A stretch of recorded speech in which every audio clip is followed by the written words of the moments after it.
If a current of 0.5 ampere flows through a metallic wire for 2 hours, then how many electrons would flow through the wire?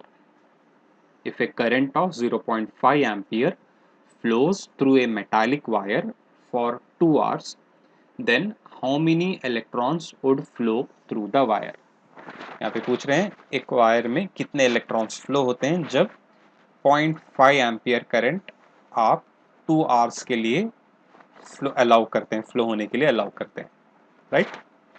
तो यहाँ पे current दिए 0.5 ampere और time दिए 2 hours, यानी कि I और T is given to you. I is given 0.5 ampere, time is given 2 hours. 2 hours को आपको सेकेंड्स में कन्वर्ट करना है, तो फर्स्ट मिनट्स में कन्वर्ट करने के लिए 60, फिर सेकेंड्स में कन्वर्ट करने के लिए और एक टाइम 60 में से मल्टीप्लाई कर लो, right? So 2 into 60 into 60, you will get 7200 seconds, right? तो पहले हम Q कैलकुलेट करते हैं, चार्ज कितना पास कर रहे हैं वो देखेंगे. ये चार्ज कैलकुलेट करने के लिए I और T दिया गया है. So Q is equal to I into T. Q calculate करने के लिए फॉर्मूला क्या है? I into T, product of time and current. So time is given 7200 second, current is given 0.5 ampere. तो 0.5 मल्टीप्लाइड बाय 7200 कितना होगा? You will get 3600 coulomb of charge. Q value इतना आता है. ओके, अब क्वेश्चन में क्या पूछे हैं? How many electrons would flow through the wire पूछे, कितने इलेक्ट्रॉन्स फ्लो हो रहे हैं वो पूछे. तो यहाँ पे आप थोड़ा एवोगैड्रो कॉन्सेप्ट को याद रखते हुए सॉल्व करना है. इलेक्ट्रॉन्स की बात हो रही है तो हमको पता है 1 मोल ऑफ इलेक्ट्रॉन्स का चार्ज कितना होता है. 1 मोल ऑफ इलेक्ट्रॉन्स का हम चार्ज कैलकुलेट करें, it is equal to 1 faraday, यानी कि 96,500 कूलम. इतना चार्ज कितने इलेक्ट्रॉन्स कैरी करते हैं? 1 मोल ऑफ इलेक्ट्रॉन्स. मतलब अगर कोई वायर में 96,500 कूलम चार्ज पास हो रहा है तो इसका मतलब क्या होता है? 1 मोल ऑफ इलेक्ट्रॉन्स फ्लो हो रहे हैं. It means 1 mole of electrons are flowing through that wire. Remember, 1 mole of electrons is nothing but 6.022 into 10 raised to 23. जब कोई वायर से इतने इलेक्ट्रॉन्स फ्लो होते हैं तो कितना चार्ज पास होता है? 96,500 coulomb. This is a relationship. Remember, कोई भी वायर से जब 1 mole of electrons, Avogadro number of electrons flow होंगे, कितना चार्ज पास होगा उस वायर में? 96,500 कूलम. ये पॉइंट याद रखो, आपको जो है आंसर मिल जाएगा. whenever 1 mole of electrons flow through a wire, how much charge is passed? 96,500 coulomb. That is nothing but equal to 1 Faraday. पूछे क्वेश्चन में क्या है? इतना चार्ज पास होते वक्त कितने इलेक्ट्रॉन फ्लो हो रहे हैं पूछा, राइट? क्रॉस मल्टीप्लाई कर लो, इजीली आपको आंसर मिल जाएगा. 96,500 coulomb charge when you pass, how many electrons are flowing? 6.022 into 10 raised to 23. 3600 coulomb अगर चार्ज पास हो रहा है तो कितने इलेक्ट्रॉन्स फ्लो हो रहे हैं? क्रॉस मल्टीप्लाई करो, क्या आएगा answer? 3600 multiplied by 6.022 into 10 raised to 23 divided by 96,500. Okay.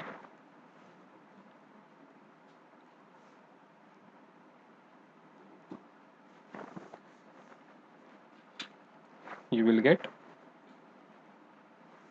21,679.2 into 10 raised to 23 divided by 96,500.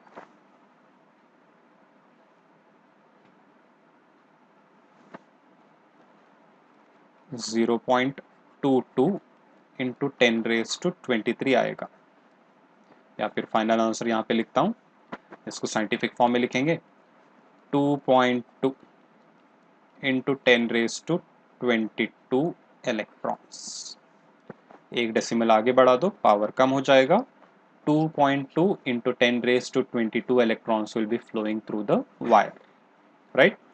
जब इतने इलेक्ट्रॉन्स फ्लो होते हैं तो 96,500 कूलम चार्ज रहेगा। जब 2.2 into 10 raise to 22 electrons flow होंगे तो कितना चार्ज रहेगा? 3600। Okay, so number of electrons flowing through the wire आपको कैलकुलेट करना है। क्या कैलकुलेट करना है? Number of electrons flowing through the wire has to be calculated. इसके लिए फॉर्मूला यहाँ पे बन जाएगा, यहाँ पे फॉर्मूला लिखेंगे, number of electrons flowing through wire is equal to, ये रिलेशनशिप पे आ जाओ, ये क्वांटिटी ऑफ चार्ज है उसको हम यहाँ पे लिखेंगे Q बोल के, इनटू ये क्या है?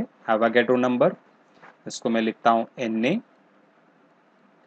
डिवाइडेड बाय क्या आ रहा है? 96,500, यहाँ पे लिखेंगे 96,500। This formula will help us in calculating number of electrons flowing through the wire, Q into Na divided by 96,500, right?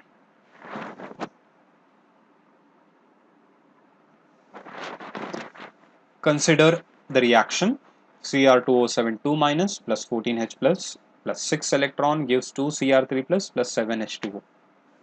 What is the quantity of electricity in coulombs needed to reduce 1 mole of dichromate ion? See the question, what is the quantity of electricity in coulombs needed to reduce 1 mole of dichromate ion? 1 mole of dichromate ion को reduce करने के लिए कितने Coulomb's of electricity चाहिए? Equation देखो, question में ही answer है। आप ऑलरेडी आपको इक्वेशन दिया गया है, रिडक्शन का इक्वेशन है। और कितना है dichromate? 1 mole. 1 mole of dichromate upon reduction it produces Cr3 plus 2 moles of Cr3 plus and 7H2O। Already ये पूरा बैलेंस्ड है, Cr2O72 माइनस, यहाँ पे 2 Cr3 प्लस 7H2O का ये 14H plus, right, 7 oxygen 7 oxygen. Electrons का कितना इन्वॉल्वमेंट है? 6 electrons. Go through the equation, how many electrons are involved? 6 electrons. 6 electrons यानी कि चार्ज के मुताबिक कितना हो गया ये? 6 फैराडे, राइट। क्वेश्चन में क्या पूछे हैं? What is the quantity of electricity in coulombs needed to reduce 1 mole of dichromate? ये 1 मोल ही है, राइट। 1 मोल के लिए कितने फैराडे इन्वॉल्व हो रहा है? 6 फैराडे। आपको सिर्फ आंसर कूलम में पूछा गया है। 6 Faraday is nothing but 6 into 96,500 coulomb. आपको फिर से दोबारा इक्वेशन वगैरह लिखने की जरूरत नहीं, क्वेश्चन में इक्वेशन दिए हैं, पूरा बैलेंस्ड है। आपको इलेक्ट्रॉन्स के ऊपर फोकस करना है। कितने इलेक्ट्रॉन्स इन्वॉल्व हो रहे हैं 1 मोल के लिए? 6 इलेक्ट्रॉन, यानी कि 6 फैराडे। 6 फैराडे को आप कूलम में लिख दो, 6 into 96,500, the answer will B 579,000. They have asked this question in the supplementary examination 2020 for 1 mark.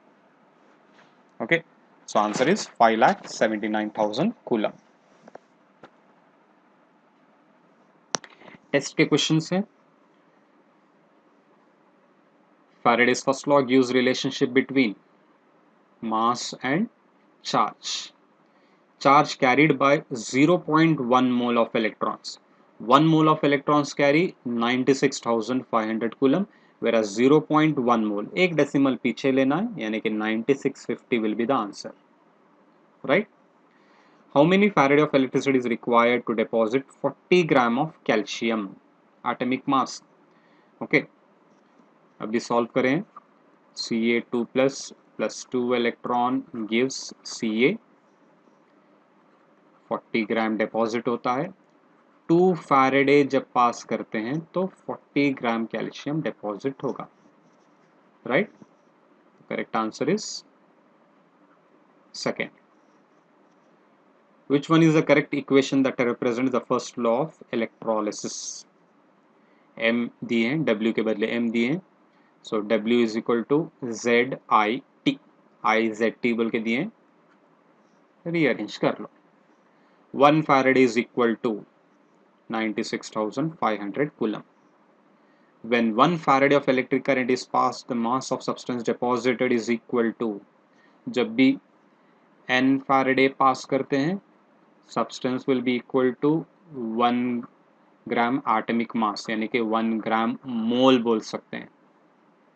जब आप 1 फैराडे पास करते हैं, it will be equal to 1 gram equivalent, equivalent mass के बराबर डिपॉजिट होता है। So the correct answer is first one. Amount of electricity that can deposit 108 gram of silver from silver nitrate solution. Ag plus becoming Ag, silver का atomic mass है 108, right? Means 1 Faraday पास करेंगे तो 108 ग्राम silver deposit होगा, right? तो correct answer is third option. Al3 plus 2Al conversion requires dash coulomb of electricity. अब भी solve करें, 3 into 96,500. 1 Faraday of electricity will liberate dash cm cube of O2. ये भी question Faraday's first law में discuss किया हूं मैं। 1 Faraday will liberate 5,600 cm cube of oxygen gas at STP conditions. 11.2 liter of N2 gas will be liberated by passage of dash. Nitrogen के लिए भी देखें, 6 फैराडे इन्वॉल्व होता है नाइट्रोजन के लिए 22,400 cm क्यूब के लिए। क्वेश्चन में क्या पूछे हैं, 11.2 लीटर, ये 22.4 लीटर है, इसका हाफ होता है 11.2 लीटर, और इलेक्ट्रिसिटी भी हाफ हो जाएगी 3 faraday. So answer will be 3 faraday. By passing 1 coulomb of charge, substance deposited will be equal to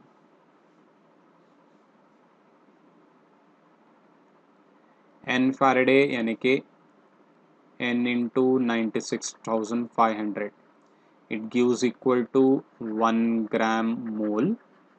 ये भी डिस्कस करें, सिर्फ 96,500 कूलम रहा तो 1 ग्राम इक्विवेलेंट, सिर्फ 1 कूलम रहा तो Z के बराबर, that is electrochemical equivalent.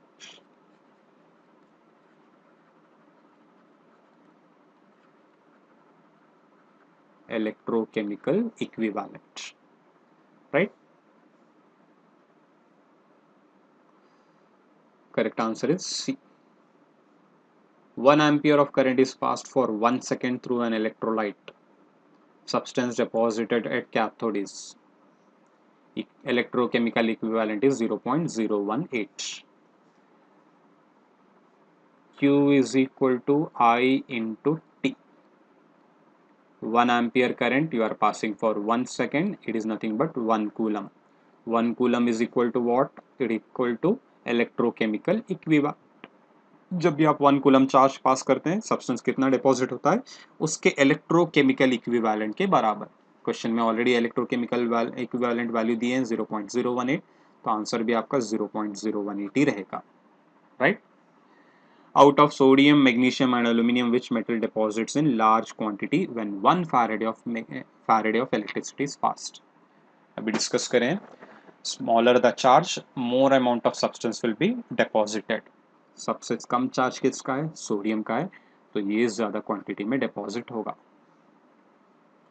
2 Faraday of charge is passed to calcium chloride. Calcium deposited is equal to, M stands for gram atomic mass.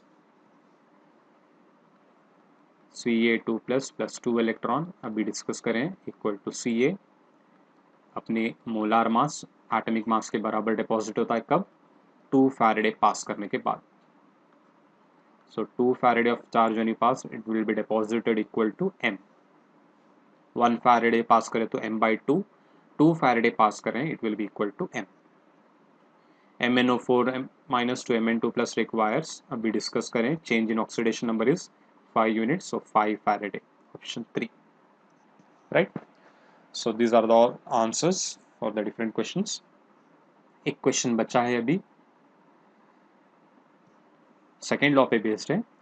3 electrolytic cells A, B, C containing zinc sulfate, silver nitrate and copper sulfate are connected in series. A steady current of 1.5 ampere was passed through them until 1.45 gram of silver is deposited at the cathode of cell B. How long did the current flow? What mass of copper and zinc were deposited? Okay, पहले given things लिखते हैं. 3 electrolytic cell है जिसमें एक में zinc sulphate है, एक में सिल्वर नाइट्रेट है और एक में कॉपर सल्फेट है. जिंक सल्फेट यानी कि Zn2+ लेना है, सिल्वर नाइट्रेट यानी कि Ag+ लेना है और कॉपर सल्फेट यानी कि Cu2+ लेना है. ओके, करंट कितना पास कर रहे हैं 1.5 एम्पियर. ओके, और सब्सटेंस कितना डिपॉजिट हो रहा है 1.45 gram of silver. First will write down.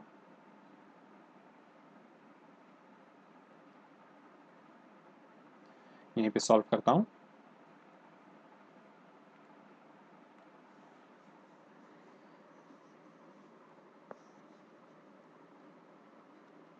I is given 1.5 ampere and WAG they have given. How much silver is deposited? They have given 1.45 gram. Okay. तो आपको कॉपर और zinc का मास पूछे हैं.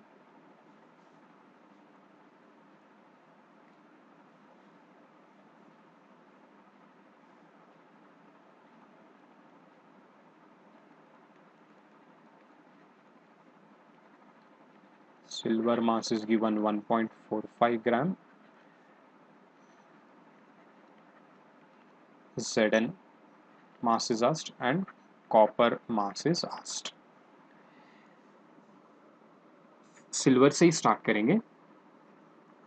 अपने को पता है Ag plus 1 electron gives Ag.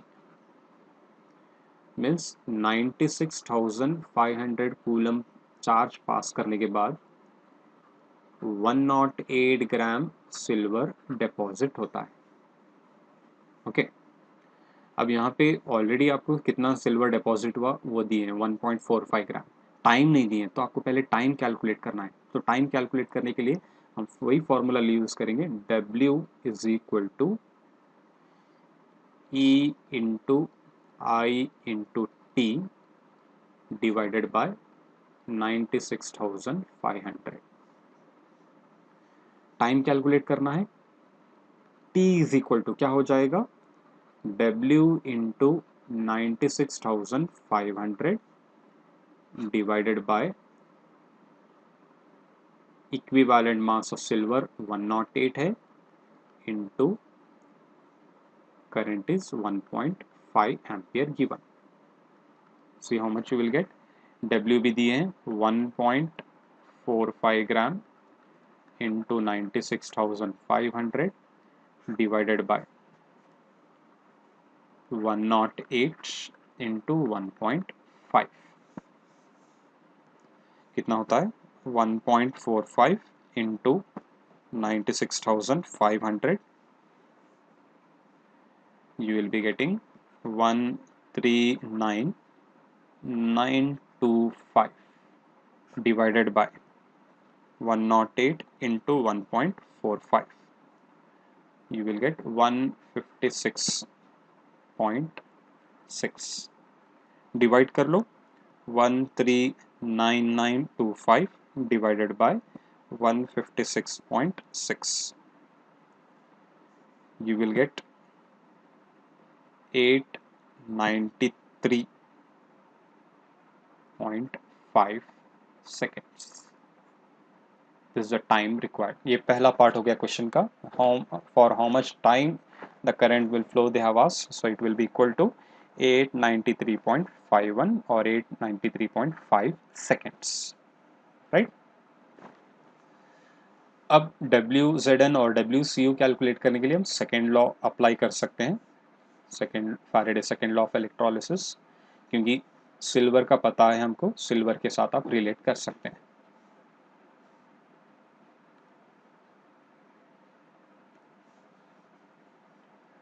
According to Faraday's second law, you can write WZN by WAG is equal to EZN by EAG. WZN calculate करना है is equal to EZN, equivalent mass of zinc, multiplied by WAG divided by EAG. ठीक है, that is equal to zinc का equivalent mass आपको लेना है. Actually question में देना चाहिए था, वो नहीं दिए हैं. या तो एटॉमिक मास देना चाहिए या फिर इक्विवेलेंट मास. हम यहाँ पे ले लेंगे जिंक का एटॉमिक मास अगर 65 मीन्स 32.5 लेंगे. 32.5 मल्टीप्लाइड बाय सिल्वर डिपॉजिटेड कितना हुआ है 1.45 डिवाइडेड बाय सिल्वर का इक्विवेलेंट मास है 108. कितना होगा 32.5 multiplied by 1.45, 47.125 divided by 108. आपको आंसर आएगा 0.436 ग्राम.